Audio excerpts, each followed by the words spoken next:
Welcome one, welcome all to the greatest show of them all. It is the NFC East Mixtape Volume 123. Did you know that the final day of this calendar year will be 123-123? That's 12/31/23. That's right. This is Volume 123 of the NFC East Mixtape, which you can listen to on any one of your favorite NFC East blog podcast networks across the SB Nation universe. You can also watch us on the Bleeding Green Nation YouTube channel or the Blog on the Boys YouTube channel. I, RJ Ochoa, am back in my normal office. Brandon Lee Gowton, is I think he was there last week as well. BLG, were you sitting exactly right there last week when we recorded?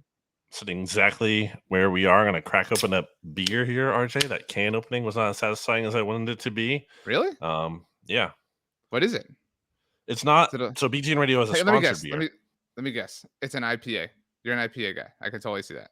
No. BGN Radio is a sponsored beer called Wrong Crowd Brewing or Beer Company, which everyone should check out, especially in PA. Wrong Crowd Beer, but the NFC Mixtape, NFC East Mixtape, not officially sponsored by them. Oh, you did the mistake that everybody does. Yeah. Not officially sponsored by them, so I'm drinking a different beer here on this podcast. I had a Wrong Crowd beer on BGN Radio earlier today. It actually is a double IPA. I didn't pick that out on purpose. It just happens to be. Look at the can, though. It's a good can. Not a strawberry jams. You know, I saw a blueberry beer the other day on the internet, and I thought, like, I don't know if that would be good, but I'd be willing to try it. We're getting close to the dog days of summer, I suppose. And so if you've never had, I guess I'll ask you, have you ever had Leinenkugel's Sunset Wheat, Brandon? I've had the brand. I've not had that specific kind. It's very good. I discovered it in college. And so when you discover something like what I'm about to tell you in college, it's like the only thing you want to do because you just think you're the most cool person in the world. I think it's amplified with an orange slice, but it tastes just like Fruity Pebbles. So if you're looking for that kind of taste, Leinenkugel's Sunset Wheat comes with the RJ Ochoa. You're saying Sunset Wheat specifically. Let me write this down. Okay. Yeah, I don't know if I can spell Leinenkugel's. They're not a sponsor either, but LeinenkuGel.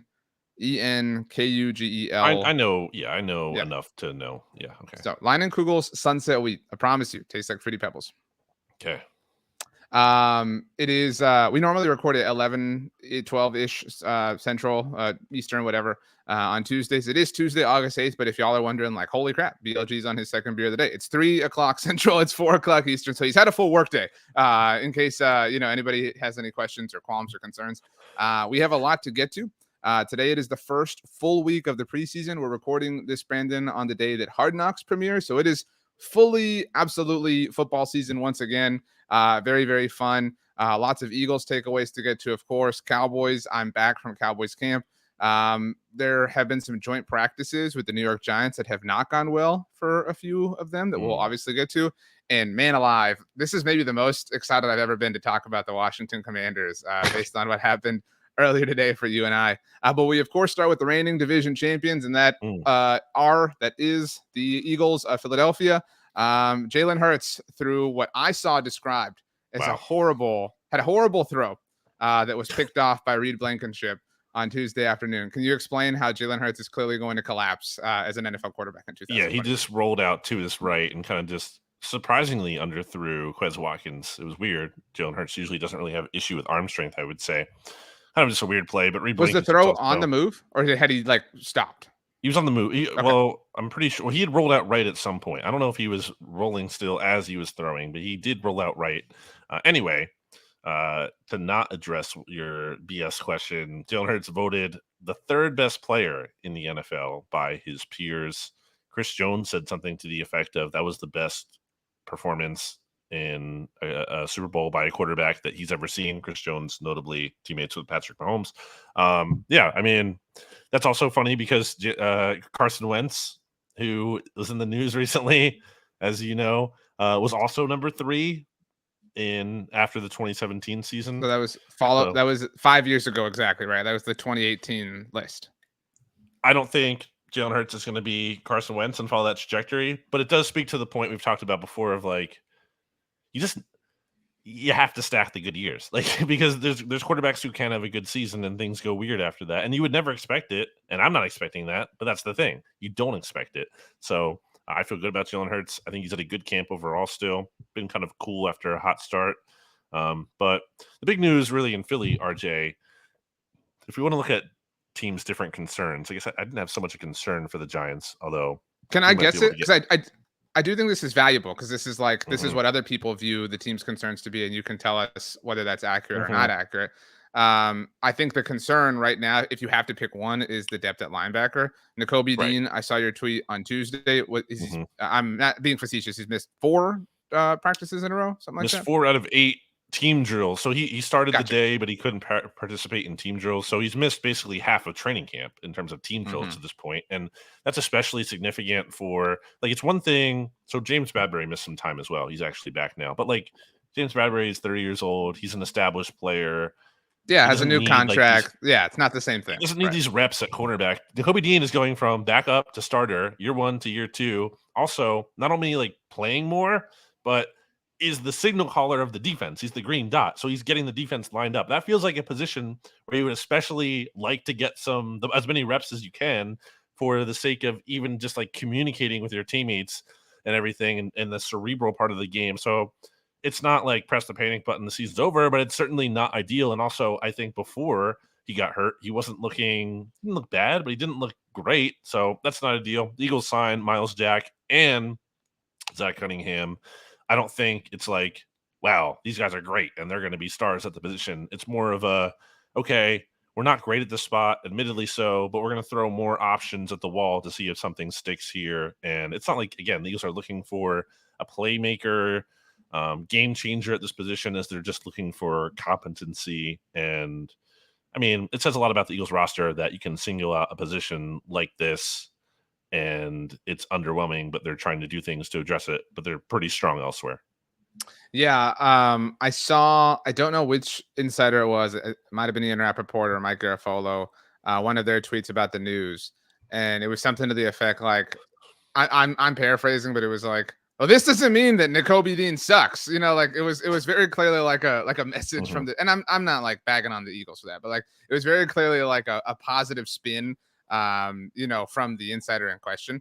And it's okay. Like it's just okay to admit that like maybe it's not working out. And I think that that's I know this sounds really negatively slanted towards the Eagles. I don't mean it that way, but kind of like how you talked about, like it's important to stack the good years when you're talking about Jalen. Like it's Mhm. important to remember, like not everything that looks genius is genius. And maybe N'Kobe Dean turns out to be a fine player. You know what I mean? But like when that But happened, it was like, oh man, here they go. You know what I mean? And like so turns out everybody passing on him may have been for a reason. We'll see. The jury definitely still out on that, but the acquisition of 2 linebackers certainly doesn't help his case. But you've been honest about that all off season long. Like when we did the All-Star teams, you were like, yeah. there's no real off-ball linebackers to, really Well, consider from the Eagles. in the NFL in general, like how many good off-ball linebackers are there? You think about like Fred Warner, okay, Demario Davis and the Saints is another one I think is pretty good. Am I missing Leighton anyone? Vander Like, Esch. yeah, but you're not putting him up there But with Fred he's Warner. no, but he's one of the best, which is to the point. Like there aren't a lot. That's what I'm saying. Yeah, Like a they're pretty it's a thin position around the right. league. So Yeah, that's why I don't think it's like great. It's not like, oh my gosh, the Eagles are weak at linebacker. It's this disastrous thing. It's like, it's not ideal.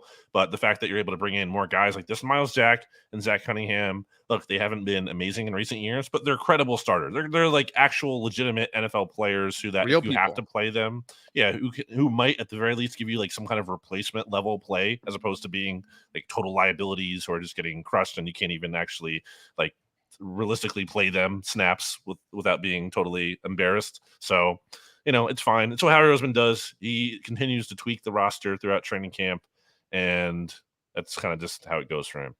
So that's the kind of negative percolating. I saw some of the responses to the Hertz interception tweet where they were like, "Great to see Blankenship doing this." Like that was the like positive. Like Hmm. you've been on Blankenship's corner for a little bit. Yep. Has he taken a bit of a step? Also, what is the status of Jordan Davis? That was kind of Yeah.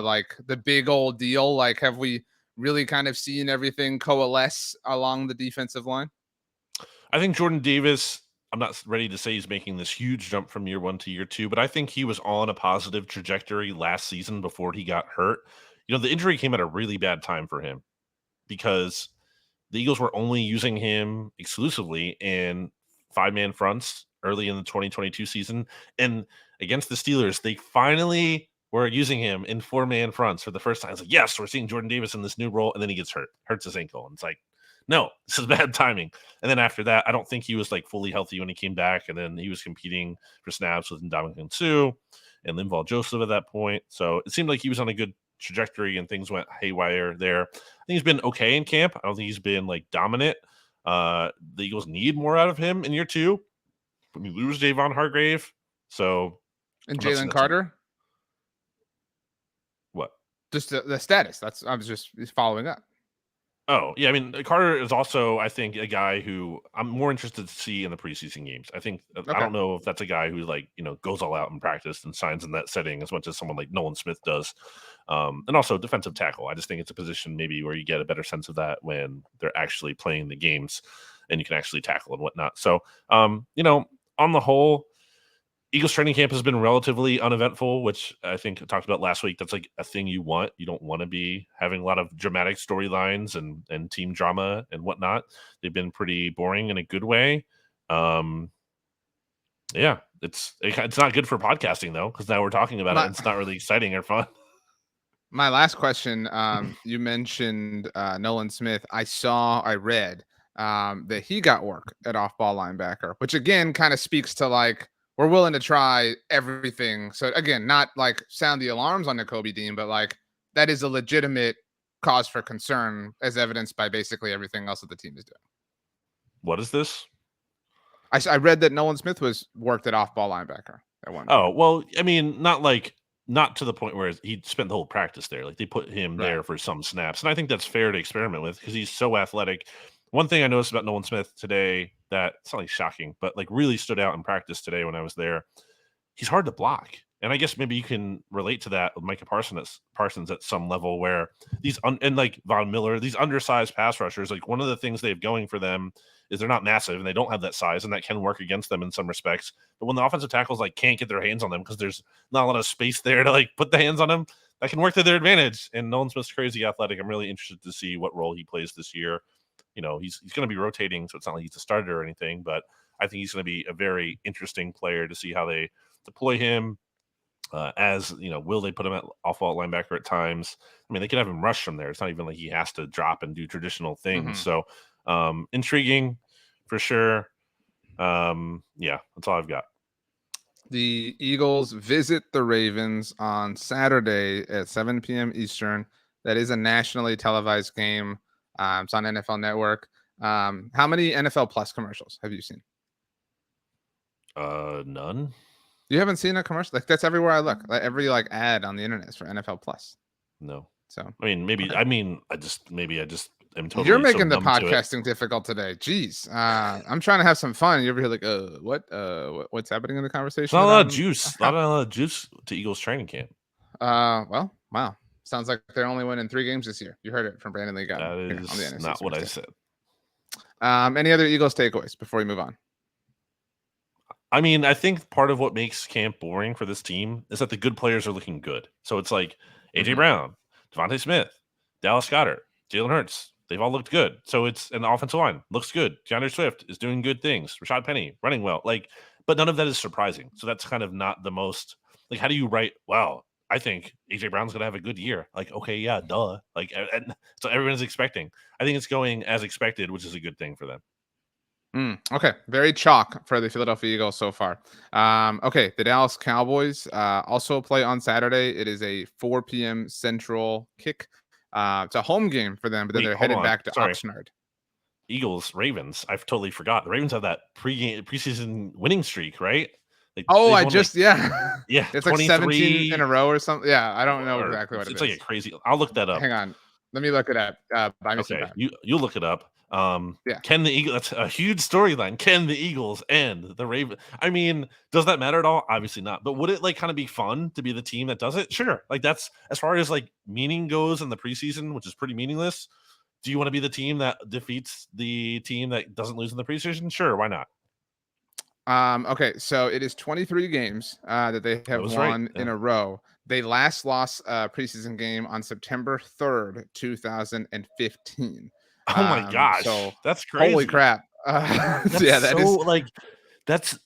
incredible. That's really bizarre because it's just the preseason. It is the record. So random.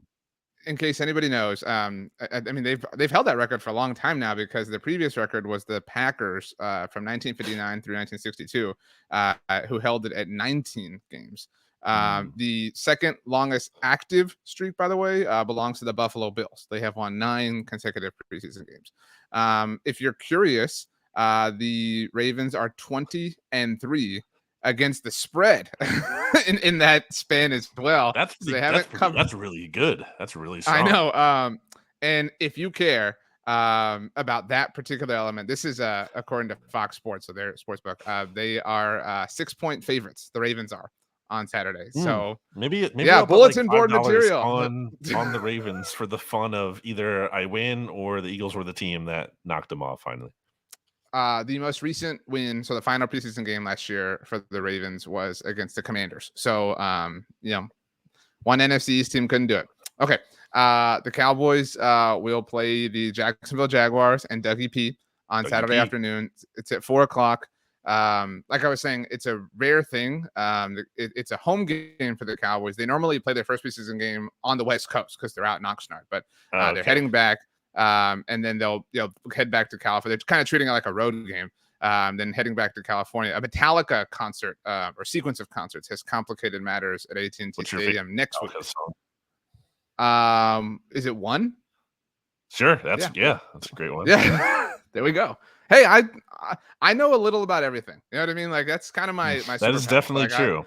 You know a little about everything. You're right. Yeah. So anyway, emphasis on little. So since we last spoke, by the way, as we are speaking, Jerry Jones, for what I think is like the 4th time this training camp is on NFL Network. So they have just sort of permanently set up at the River Ridge. NFL Network has. But since we last spoke, Malik Hooker got a long-term deal with the Cowboys, a new one. Just an incredible deal. Really only bumped up his cap number this year about $500,000. Has had a resurgence in his NFL career in general, was a first-round pick of the Colts in 2017, obviously, and really kind of turned into an awesome center fielder for the Cowboys. I think that does, if you're looking long-term, spell the end, in all likelihood, of Jaron Kearse, because you got Malik Hooker making big-ish money, you got Donovan Wilson making big-ish money, and Jaron Kearse is on the final year of his deal, but obviously anything could change. Since we last spoke to, the crazy Dak Trayvon stupid narrative thing happened. Thank God that's over. Wow. Stupid. It's okay when like Reed Blankenship picks off Jalen Hurts. Oh no, I was saying that sarcastically because I'm so annoyed with the Dak Trayvon thing. Like, and I said that I thought it was very obvious that my Jalen Hurts thing was very sarcastic. It is funny how fans just like be like, well, this means Trayvon hates Dak. It's like, okay, I'm sure. Yeah.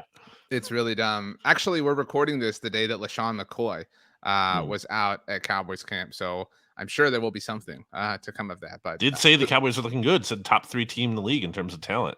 They really are kind of taking turns at this point. Like the defense has a day, the offense has a day. Somebody pops, somebody else pops. We talked obviously last week about kind of initial takeaways. I was halfway through my week at that point in time. My biggest takeaway, and I'm super happy that most people have finally come around on the dumb McCarthy run the ball comment. I've spent a lot of energy trying to help change the winds of narrative on that front. But yeah, I think the only like kind of silly thing percolating through the air at this point is the like, will the Cowboys bring Zeke back? That's the only thing that still has some legs to it in terms of storylines. Which will happen, obviously.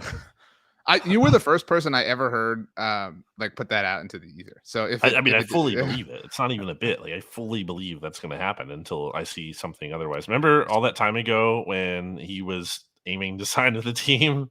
Oh, next week. It was at the end of next week. Like the report was like on a Thursday, and it was like at the end of next week, and that was like in March. Back in like March, and it was like he wants to go to the Bengals, Eagles, or I forget another team. Jets. The Jets. I think Jets. Yeah, as well. Yeah. Well, he did have a visit with the Patriots at least, like recently. He did. That's right. Something that's been like some catnip for Cowboys fans, and that we discussed in past tense for the listener, but in future tense for me, because it will be later tonight in real life for me, on our blog on the Boys Roundtable.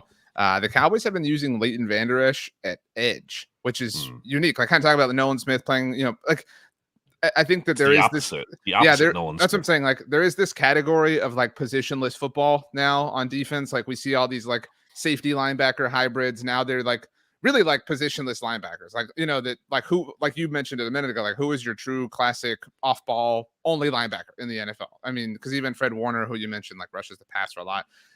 So that's cool. I mean, it is interesting to see. Micah Parsons gave Leighton his flowers in an interview with ESPN, talked about how it was important to bring him back and et cetera, et cetera.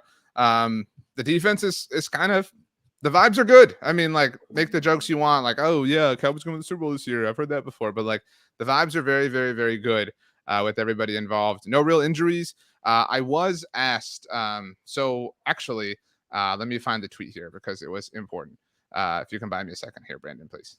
Yeah, I had 2 questions when you're done that I had based on. So first of all, shout out to Stephen Lee, Stephen_Lee 20, who tweeted on Monday night, the NFC East Mixtape quickly became one of my favorite shows. Let's be clear here, didn't tag anyone. It's not like you tagged the right, podcast, right. which honestly you should. I would like you to do that if you're complimenting the podcast, so we definitely see it. But Steven's a real one. It's just like he did a tweet, but in a positive way. I appreciate that. So to your point, he wasn't looking for like the attention. Glory for this. Right. Yeah. So the second line Steven wrote was, I didn't think it was possible to like a Cowboys fan. And then in parentheses, my dad's one, and I don't like him as a result. And then he said, but RJ is cool. And to your point, he just wrote RJ. Like, he didn't tag me at all. Right. So I appreciated, like, you know, being told that I was cool indirectly. But nevertheless, Dave Hinden on Twitter, at Dave Hinden, responded to the tweet because I said, forever loved the mixologist, a name that I know you hold near and dear to your heart. So Dave said to me, you brushed past the Zach Martin situation last week, but would like to hear your thoughts and feelings when you record this week's episode. Those fines really adding up. Interesting situations as holdouts are so rare. So first of all, kind of in the like neighborhood of dumb storylines. So once the holdout reached 10 days, the Cowboys are fining him $50,000. Like, this is known. Like, this is like known information. Like, that players will be fined $50,000 a day. So once we had reached 10 days, like quick math here, that was $500,000, wow. Which was a funny number. For you and I in an offline conversation earlier today. But anyway, so RJ was talking about how much money he owes me. So that day, the 10th day, somebody was like, oh, the Cowboys have fined Zach Martin $500,000. So this becomes this like massive headline, like, oh man, like he's being fined $500,000. It's like, yeah, well, like it happened overnight. Like, yeah, like it was so stupid. So while I acknowledge it's a lot of money to all except Brandon Lee Gowton, I remain unconcerned. If we get through the preseason and this is completely and totally like zero progress has been made from this point to then, I will start to panic a little bit. But this really does just kind of have the vibe that it's going to get worked out one way or another. They're just not at that point yet. I mean, you could always just pay him the money back, right? Yeah, like if they do restructure his deal, they could like add the whatever it winds up being, like $1.2 million if it gets to that. Like, oh man, it's lost and it's gone forever. He's never going to make any more. The 2 questions I had about the Cowboys watching from afar, I saw Luke Schoonmaker, the 30-year-old rookie tight end, is finally active. Good pronunciation. A lot of people say Schoon. It's Schoon. Good call. Well, you corrected me early on that, so you keyed me in on that. We educate the people here, some would say on the podcast. So I saw he's activated, and that's kind of interesting because, like, from afar again, the Cowboys tight end position is a little bit unsettled in the aftermath of losing Dalton Schultz. Will be interesting to see what happens there. So we'll see if he can kind of get in the mix. And then I saw today Mozzie Smith had a precautionary MRI, which is like a weird phrase. I wouldn't love that. That's not like the best development to pop up out of nowhere. I know you were done. Sorry. You kind of sounded like you were like you had a second part of that. Yeah, so that was reported on Tuesday by Tom Pelissero. Said that he had been battling tendonitis. If you like peruse the blog in the boys comment section, like after practices, it's like, well, haven't seen any Mozzie highlights. Stupid pick, awful pick. Meanwhile, on the other end of the spectrum, Brian Baldinger saying like the Cowboys may have drafted, you know, the next Ndamukong Suh, but like the good one, not the one the Eagles got. But anyway, I mean, we'll see. You know, the initial word was that it wasn't a big deal. Also in the Pelissero report on NFL Network was that Tyler Smith, last year's first-round draft pick, was absent on Tuesday, that his back tightened up. He was specific in saying it's not believed to be a significant thing. But during practice, somebody who did practice, a different Tyler, not Smith. So we went from Mozzie Smith to Tyler Smith, now to a different Tyler. Tyler Biadasz had an injury pop up. There's still like some what's going on with Tyler. At the time of this recording, that's unknown. So obviously everybody check out BTB. Yeah, I mean, not ideal, but I think right now the panic meter is low until we know more information. There hasn't been a big moment from him yet, but I think everybody's willing to give the Cowboys the benefit of the doubt. All right. Are you ready to take a break? Here is the break. Welcome back. While we were gone, Brandon, you told me why you were so passionate about learning how to juggle. It's because I have this new. Did I tell you about my new Apple Watch? I think you had told me that you were planning on getting one. Yeah, because I was a dummy and took my old one into the Chesapeake Bay. Right. And it was a Series 3. And in addition to that, being older, I was playing pickup basketball one time across from Pat's and Gino's. I bet you're skilled considering you're 6'5". Like that's probably a big advantage for that. Someone like came down on my arm and the like my screen didn't break, but it disconnected from the screen part popped off of the base, I guess, if you will. And I had to fix it. Brandon talks for a living for everyone interested. So anyway, I had to super glue it, but I don't think the integrity was as good as its original factory seal. So I went into the water, and I'm pretty sure the water got in there, and the watch doesn't turn on anymore. Anyway, I got the Ultra, and I'm liking it a lot. It's huge. It's really big, and I think it's great. And this is the setup I have. If you want to look at it, it's the modular setup. I'm a big fan of the practicality of it all. I want to see the time. I want to see my battery charge. I want to see my activity ring and the text messages. I don't like this view. By contrast, I'm pulling up the view where there's so many complications like an analog on it. view. Yeah. Yeah, because I have to the time is so small. It's just too much going on, too much to look at. So this is mine. So I've got big numbers, but in the corners, I've got the temperature. Oh, what is that? How do you know how much battery? Do you have the battery on there? No, I don't need to know the battery of the watch. You need to know the battery. I don't need to know the battery. It'll alert me. What if it's low? It'll alert what if it's low-ish? Okay, so what are you gonna do if you're out in the world and it's low? Oh no, let me go home to my charger right now. No, you're not. It's not gonna change your life or change your function of your day. So the thing that's concerning me coming out of New York Giants training camp is I hear Jalen Hyatt is looking good. I think we brought this up on last week's episode, but I continue to see buzz about him, and that's pretty annoying. So also, Ed Valentine insists that Daniel Jones is having a good camp. So take that for what it's worth. I did see that the Giants didn't necessarily have a great training camp practice against the Detroit Lions. I saw some buzz that the Lions won that practice. At the same time, I did see our good friend Jeremy Reisman from Pride of Detroit, who's a Lions fan, did say that it was a little bit more even than some others thought. So don't know what to fully make of that. And also, it's joint training camp practice. It's not the end of the world. If the Giants aren't looking great, and the Lions are generally expected to be better than them anyway. So I don't know. Yeah, I saw the same thing from Jeremy. By the way, on the subject of SB Nation wide things, starting this Friday, every Friday, Brandon and I are podcasting together again with our good friend Steven Serta from Arrowhead Pride. I don't know what we're calling it. I know we've talked about that and not answered it. No. I don't know. But either way, every Friday, I guess this Friday we'll review some of the Thursday Friday games, Football Friday. Every Friday we will review obviously Thursday Night Football and look forward to the week to come. We'll put together our same game parlay that we've done in the past. I don't think that we ever hit on one, if memory serves. So the bar is low. So hopefully we can clear that this year. But everybody subscribe to the SB Nation NFL show wherever you get podcasts. You can listen to us every Friday. I'm also on Mondays with Mark Schofield and JP Acosta. No one cares about that. Of course, Ray Shelby. How about this? Anyway, from the no worries. I had a point about the Giants and Lions, but whatever. How about this? Go ahead. It's your dumb thing. View. I'm looking at Ed Valentine, our good friend, posted a recap from the Giants Lions joint practice. I don't think he's there, but following from afar. One Giants reporter said, quote, "It was the worst the first team offense has looked all camp." So yeah, certainly sounds like not a good day for the Giants, and their season is over. This is weird. I think you'll agree with this. I think the only thing getting positive buzz and attention out of Giants camp right now is Darren Waller. That's it, right? That's the only thing that's consistently and continually getting hype and getting praise. Which is exciting. Yeah. That's fair. But so like on one hand, it's like awesome. Like the Darren Waller trade looks like it might pay dividends. But on the other hand, it's like, well, why does everybody else suck?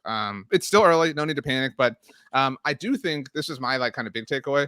I think, because we're getting really closer like to sort of normal football ether surrounding us. And I do feel like the national narrative has sort of started to like land on the take of like, oh yeah, the Giants are going to regress. Like, you know what I mean? Like that was actually what Mark Schofield suggested. And I asked like, what's a team with like regression hiding in plain sight on Monday? He was like, oh, the New York Giants. You know what I mean? Like I do think like people thought that all off season long, but now that it's time, like now that some people are like back in school, you know what I mean? So to speak, people are like landing on that opinion finally. One thing I did see that's bad about the New York Giants is that Evan Neal has been missing some time. It's a concussion, so That's right. A tricky injury always to kind of gauge in terms of recovery timeline. But kind of like I talked about Nakobe Dean earlier and how important it is for him to be on the field and getting these reps, as you need that player to make a jump from year one to year two.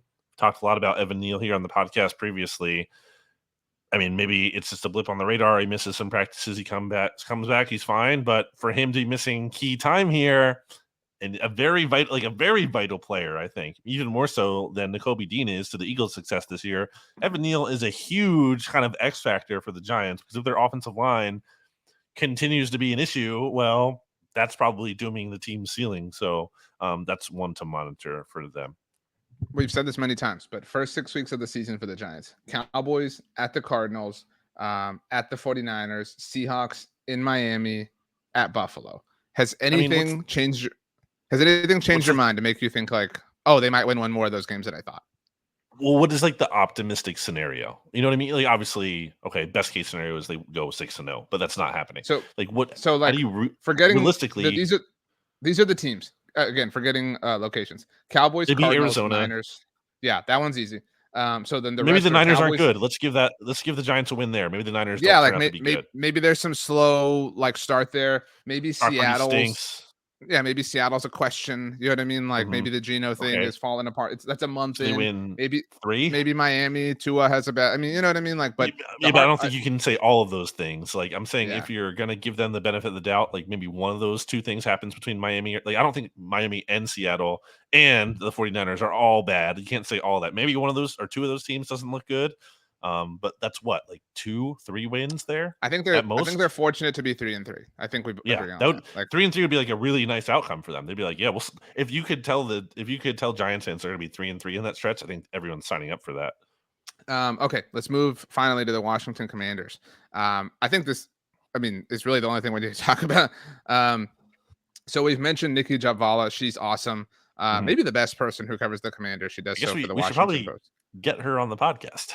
I know. Well, we might as well do that. Let's make that happen. We'll do like a group DM sort of thing. I'll be like, hey, tweet Nikki, at her, what's up? Tweet at her and then tag us too. Let's do this. Yeah, Bully her to come on the podcast. Every person who wants to get her on, besides Brandon and I, tweet at her. So her handle is Nikki Nicki Jabvala, and we'll make sure we're correct on that. JHABVALA. Yes. And if you're a fan of the mixtape, you're probably following her. I would guess that. Like if you're this not, level of fan, she's incredible. So tweet at her and say, please go on the NFC East Mixtape with at Brandon Gowton and at RJ Ochoa. Anyway, but make sure to say please. We always have so funny. Our manners if we DM'd her, she probably would. But it's funnier to me if we do it as a bit where we try to force her to. I agree. On the podcast. Okay, so I'm not going to read this whole thing, but she tweeted on Tuesday morning, asked Ron Rivera about Eric Bieniemy. By the way, the same Ron Rivera who RJ has very famously never bought in on. All right, hold on. This is more about that Eric BLG Bieniemy. has. Oh, I disagree. I'm excited for this. That BLG has stood up for. So the question: have players had to adapt to Eric Bieniemy's intensity, and have any struggled with it at times? I'm gonna skim through this, but so these are the bullet points. Yeah, they have. One of the biggest things is I had a number of guys come to me and I said, hey, just go talk to him. I said, understand what he's trying to get across to you. As they go, they talk, they listen to him. It's been enlightening for a lot of these guys. Whole different approach. You're getting a different kind of player from the players back in the past, blah, blah, blah. Guys coming from certain programs, blah, blah, blah. So as a coach, I kind of have to assimilate and get a feel for everybody. Eric has an approach, and it's the way he does things, and it's not going to change because he believes in it. Jack, who BLG also loves, has his approach. Having been a head coach, I think Jack has a tendency to try to figure out a little bit more as opposed to, hey, this is it. This is the way it's going to be, that type of stuff. And then the follow-up question, when they came to you, they being the players, It's just they felt like Eric was riding them too hard. And Ron Rivera's exact quote, well, they just were a little concerned. So I will go first. I kind of side with the consensus here. The consensus was like the players are soft. Washington is soft. Like my opinion is that it seems like Eric Bieniemy is coaching them very hard, and they do not like that. And to that, I say like I have zero issue with what Eric Bieniemy is doing. Like go Eric. Like Eric Bieniemy has a standard and is used to winning, and it seems like they are not willing to meet that. I definitely think hard coaching. It's not one size fits all. I think there's teams that probably could benefit from more of that approach than other teams. And I do think it's fair to say that maybe the Commanders are that, given what they've been. It's a new era, and they're trying to lay this foundation in some ways. But they're at the same time, I think you look at the concern. Like I've said this all the time about Eric Bieniemy. It's like it's the same thing of like, well, how could Nakobe Dean possibly be in the third round? He must, like every team messed up. He's amazing. The Eagles got a steal. Blah blah blah. Well, like maybe teams passed on him for a reason. And why can't that same logic apply to Eric Bieniemy? Well, maybe teams didn't hire him as their head coach because there was legitimate concern here. And maybe he doesn't have the best tact when talking to players. And that's not to say that he can never get on players. One of the big highlights of Eagles training camp last week on Friday was Nick Sirianni getting after Jalen Hurts. At the same time, I don't think that's like Nick Sirianni's yelling at the players all the time and kind of has that reputation of being that guy as much as that's a button he can push when he needs to. I think it's fair to ask, is that something that Eric Bieniemy does maybe a little too much? Is that more than just a button? And is that who he is? And could that get old? And also, is that the most effective strategy, especially relative to the players? Because certain players need to be coached certain ways too. I think some guys can take the hard coaching better than the others. So you have to figure out how to push the right buttons for the players. And I don't know Washington's players enough to know if that's effective or not. So I kind of wonder about the Bieniemy part. I will say it's kind of weird that Ron Rivera is admitting this and not keeping it in-house. That part I do agree with. That's weird. Yeah, but I don't think it's like wrong what he's saying. So I think like if we disagree, like, and to be clear, like I agree with you that like there's tact involved, right? Like you can't coach every player the same way, whatever, blah blah blah. But you know, whatever. If you want to call it disagreeing, if we disagree on that, fine. Like again, I think there's multiple schools of thought on that. But yeah, I think like everyone is on the same page. You're like, what the hell are you doing, Ron? Like this makes Ron look bad. You know what I mean? Because it's like, first of all, it makes it look like you're not doing anything. And second of all, it makes it look like you have no judgment for what you should or should not share. It also makes Ron look bad for the culture he's created. And it's also Ron like outing his players. You know what I mean? Now the offensive players outing the coach, it makes the coach look like he's like a jerk. Yeah, like that's what I'm saying. Like there's nobody involved with this team that heard this news and it's like, hell yeah, Ron, way to go. Like you know what I mean? Like everybody's like, dude, you sold me out. Like again, I have long said that Ron Rivera is an overrated head coach. This feels like not that I needed it or not that there wasn't opportunities for this before, but this is some serious vindication for me, at least on this show. Okay, interesting. I think it's not necessarily the best look for Bieniemy. And part of the reason this came on my radar it is a way worse look for Ron. Even it might be a bad look for Bieniemy on some levels, but it is a horrible look for Ron Rivera. I think this is the first time we'll drop it. And excuse me for like coining or taking your thing. This is the first big loser energy of the season. Like this is some big loser energy from Ron Rivera. We need a soundboard. We need a soundboard to match some of the terms we use here. We don't have one. What would the soundboard be? Like a different version of our voices saying the exact same words? No, like when we use familiar podcast parlance. So there's like jargon, if you will. Like when you say big loser energy, it's like, bah, bah, bah. Like exactly. Yeah, it'd be funny. Yeah, I guess. I think, yeah, I just have questions about Bieniemy, and I'd be consistent about that. How do you not have bigger questions about Ron? That's what I'm saying. Like at least like Bieniemy is showing. Well, I mean, I don't think he should be their head coach. I think it's a lame duck kind of situation. So I'm already kind of written him off. Basically, but this makes it seem like he is their head coach. Like what is it? Like he is the head coach, but I mean, like they should start. They have to start fresh. They have to. We argued about this last week about like McCarthy and Sirianni, and everybody loved that, and so we were super mature about it. But in that respect, like the argument was about picking on coaches who do nothing. Like Walker, what is Ron Rivera doing for this team? That I'm legitimately and genuinely asking this question. Yeah, I don't know. He's only creating a mess at this point. the Commanders intimately enough on a day-to-day basis to, have that nuance. I think that's something you have to have sometimes to really fully know that answer and follow them daily to kind of have a better sense of that.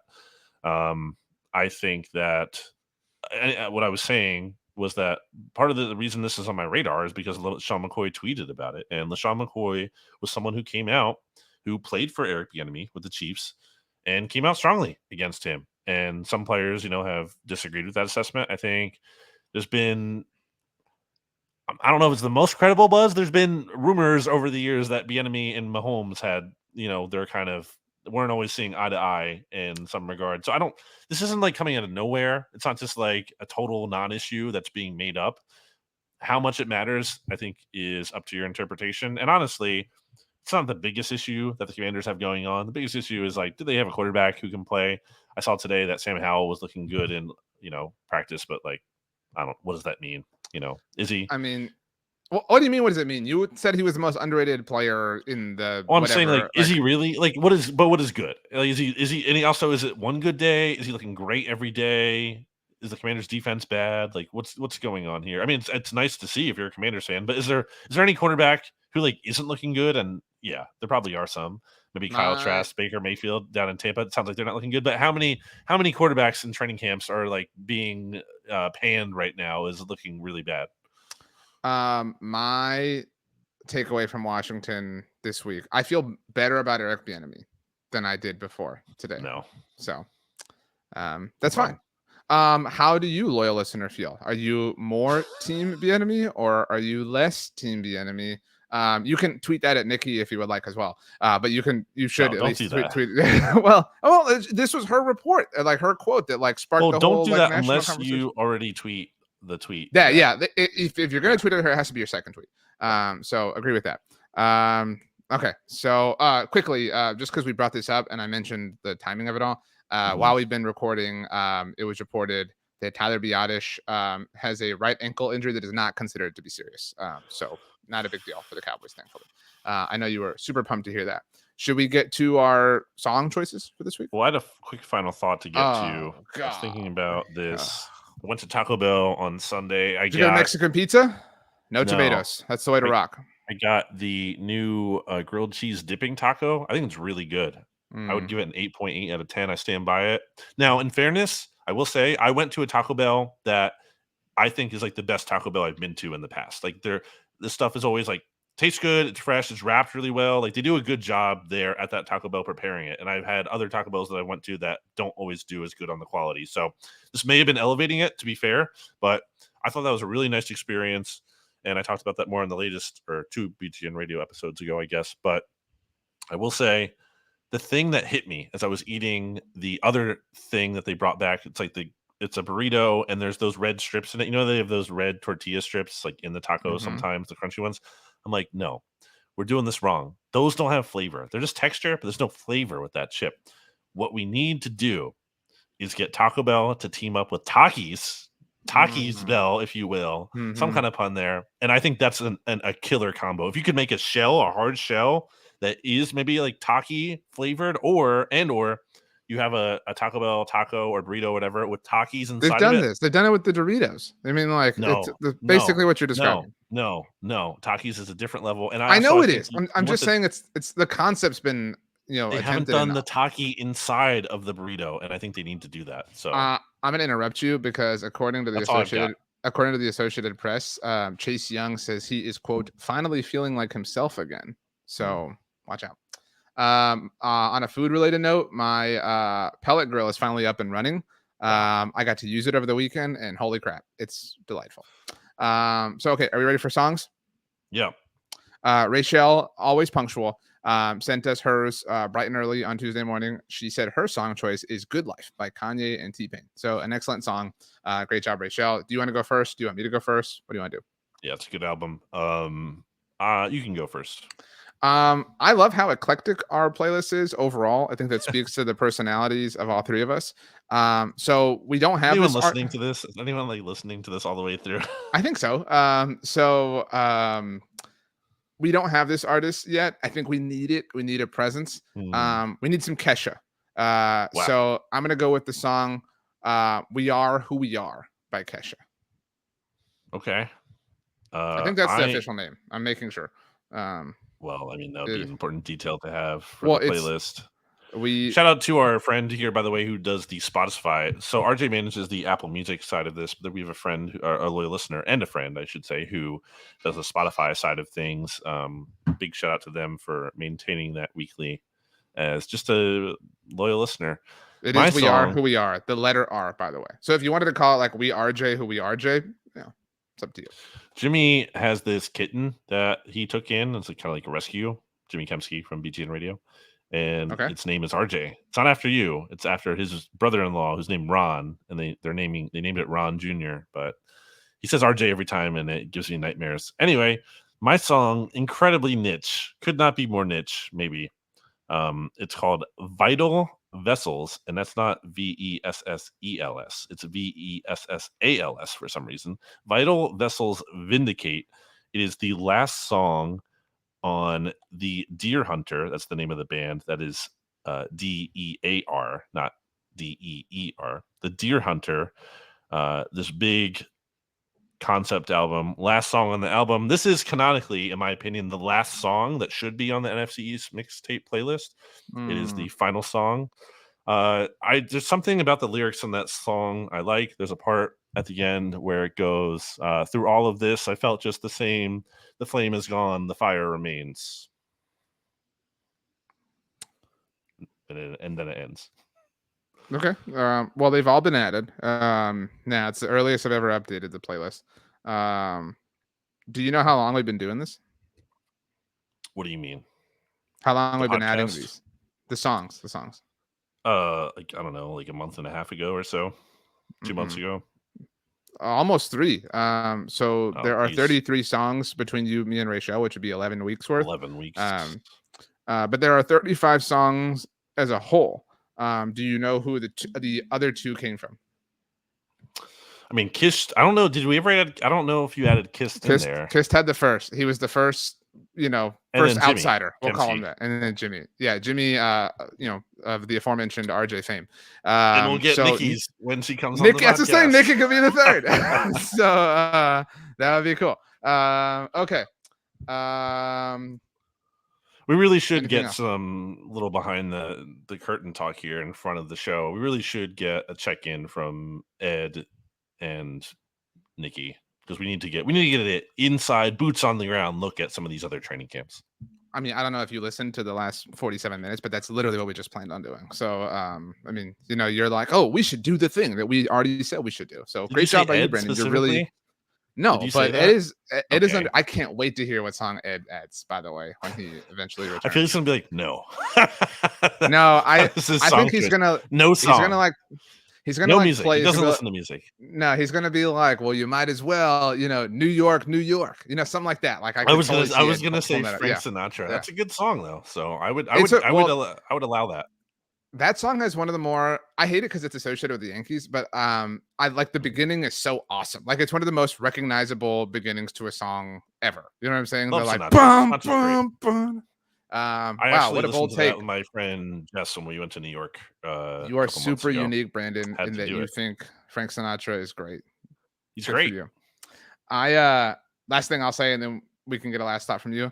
You know this about me. I hate when people present super popular opinions as their own like unique thing. I feel like I hate all the people jumping on the Lions Brigade. Thing you do all the time. Yeah, I never do that. But so I've talked about Tyler Biadasz, who thankfully is okay. This upsets me so much, and because every person who does this thinks that they're the first person who did this. They'll be like, well, I call him Tyler Badass. Holy crap, you dude, that is so cool. You were the first. I bet you. It is funny how people think that. But people really like. There's different people who really think that they were the first to do something. Like again, that's one example. But like the people like I was in on the Lions before anybody. I said they'd win the NFC North before anybody did. It's the same energy I feel like when people asked about someone like who has like a cast on. Let's say, oh, how did you break your arm? It's like, yeah, you're the first, but they always do it in a way, or people do it in a way where it's like you're the first person. Obviously, you want to know, you maybe care about this person. I'm not saying it's a bad thing to ask, but I feel like the energy with which people ask with is like they're the first person to ever ask that. It's like, I've had this cast. Like, obviously, I'm dealing. I've had this conversation 4,000 times. Yeah. So I'm super pumped for 4,001. Like I applaud people in that situation. So like in my example, like when Tyler Biadasz is doing like an interview, they're like, we call you Tyler Biadasz. He's like, wow, that's good. Wait, did you make that up? Yeah, exactly. Okay, that was my final thought is hill. I'm wearing a Tasty Sub shirt. I used to work at Tasty Sub in Lawrenceville, New Jersey, and they have other locations in New Jersey. If you're in New Jersey and if you're looking for a good hoagie, not a sponsor, but you should check out Tasty Sub. Tasty Sub backwards, bus eat set. Okay, put the end screen on now. I used to do that a lot in high school. I would say words. I'm sure backwards. you did. I don't know why I thought that was cool. And I remember somebody was like, "We should go to Subway for lunch," and I was like, "Subway backwards, all right, is y'all bus. Give me a y'all bus." No, just put the screen on. I'm done. Thank you. Y'all bus. Nice.